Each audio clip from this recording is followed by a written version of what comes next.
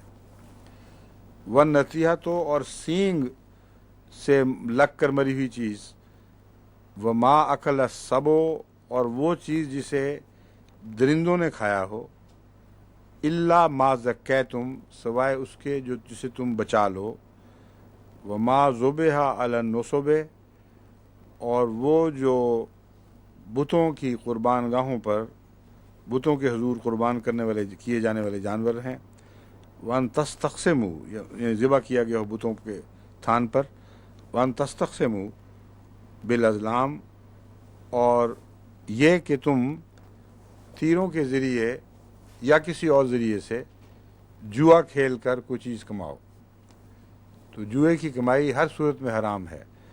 ازلام عام طور پہ وہ تیروں کے ذریعے جو مختلف طریقے تھے جس کے ذریعے وہ فیصلہ کیا کرتے تھے یہ چیز کس کو ملے گی، لیکن ایک تو ہے نا قرہ نکالنا، قرہ نکالنا حرام نہیں ہے، لیکن تیروں کے کھیل سے جوا کھیلنا یہ حرام ہے، کیونکہ جب حضرت مریم کی تقسیم کا مسئلہ الجھا ہوا تھا اس وقت قرآن کریم سے پتہ چلتا ہے کہ انہوں نے تیروں کے ذریعے ہی قرآن اندازی کی تھی جو حضرت زکریا کے نام نکلایا تھا، سمجھے ہیں؟ وہاں اس کو حرام نہیں قرار دیا، ناپسندیدگی کا بھی اظہار نہیں کیا، اس لیے ازلام سے مراد یہ ہے جوئے کی خاطر جو تیروں کو استعمال کرتے ہو تم، یہ طریقہ کار ہے، وہ جو کمائی ہے وہ حرام ہے۔ کئی دفعہ بعض لوگ سمجھتے ہیں تاش کھیلنا بھی حرام ہے، تاش کھیلنا حرام نہیں ہے، لغو ہے جس طرح دوسری کھیلیں ہیں، بعض گھر بیٹھ کے جو کھیلنے والی چیزیں ہیں اکثر ان میں وقت کا ضیاع کم ہوتا ہے اور صحت کو فائدہ معمولی ہوتا ہے یا نقصان پہنچ رہا ہوتا ہے، یہ حرام نہیں ہے، مگر اگر پیسہ لگ جائے ساتھ وہ حرام ہو جاتا ہے، کیونکہ تاش کے ساتھ پیسہ بہت لگتا ہے، اس لیے رفتہ رفتہ تاش کے خلاف لوگوں کی الرجی زیادہ بڑی ہے، لوڈو کے خلاف نہیں، حالانکہ لوڈو اور تاش میں اگر پیسہ نہ لگا ہو تو کوئی بھی فرق نہیں ہے، ٹھیک ہے نا؟ اس لیے یہ احتیاط کیا کریں کہ تجاوز نہ ہو، اصل چیز وہ مضمون ہے جو پہلے سے آ رہا ہے، اگر تجاوز نہ ہو اعتدال سے تو ہر چیز ایک دائرے کے اندر قابل قبول ہو جاتی ہے، مگر تجاوز دو طرح کے ہیں، ایک آپ عادتاً اس چیز میں مبتلا ہو جائیں، دوسرا تجاوز ہے کہ ہٹتے ہٹتے خدا کی حدود میں داخل ہو جائیں، اور یہ ایک تجاوز دوسرے تجاوز پر جرأت دلا دیا کرتا ہے۔ تو یہاں ازلام سے مراد جوا ہے۔